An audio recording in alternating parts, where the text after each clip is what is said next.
ये क्वेश्चन है, इसका आसान मेथड बताऊंगा, जेईई एडवांस 2013 का है, ठीक है। थोड़ा बहुत आपको कुछ एजम्पशन है और कुछ वैल्यू है वो तो रटना ही पड़ेगा। इसमें ई का वैल्यू हमेशा आपको याद रखना चाहिए।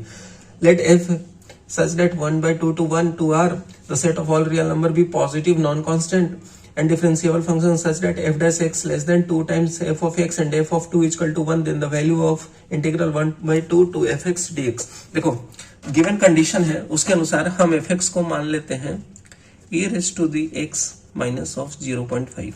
देखो f of 1/2 कितना है, 1 है। अगर इसमें 0.5 सब्स्टिट्यूट करोगे तो 0.5 माइनस 0.5 0 बन जाएगा, e टू द 0 1 हो जाएगा।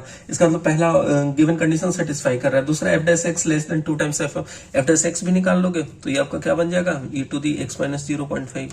इसका मतलब यहां से ये भी कंडीशन है कि f dash x less than 2 times f of x, ये भी कंडीशन ये सेटिस्फाई कर रहा है और ये भी कंडीशन सेटिस्फाई कर रहा है f ऑफ 1/2 इक्वल टू 1, ठीक।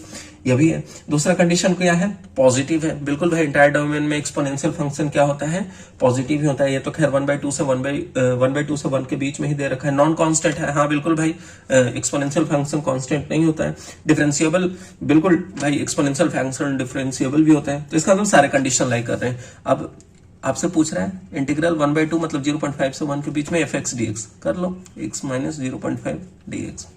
e टू द माइनस 0.5 बाहर निकाल लिया तो integral e to the x आ जाएगा। अगर हम लिमिट सब्स्टिट्यूट कर दें तो e minus e raise to the power 0.5 ये आ गया। तो finally e raise to the power 0.5 minus of 1, इसका मतलब अंडर रूट e माइनस 1। आप e का वैल्यू जानते हो कितना होता है, 2.71828, ठीक है। हम इतना ही तक लेते हैं तो अंडर रूट 2.718 यही लिख लो माइनस 1। आप जानते हो 1.6 कितना होता है, 1.6 कितना होता है, 16 छक 96, 1.6 इंटू 1.6, 16 छक 96, 9 16 9 25, 2.56।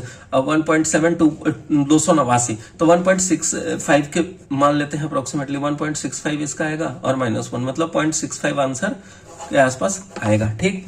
अब ऑप्शन मैच करा लेते हैं। ऑप्शन नंबर है 2e माइनस 1, आपका e कितना है 2.718, मतलब 2.7 भी ले ले तो 5.1 मतलब 5.4 माइनस इतना 4.4 से 5.4 के बीच में, बिल्कुल गलत भाई, आपका 0.65 आंसर आ रहा है।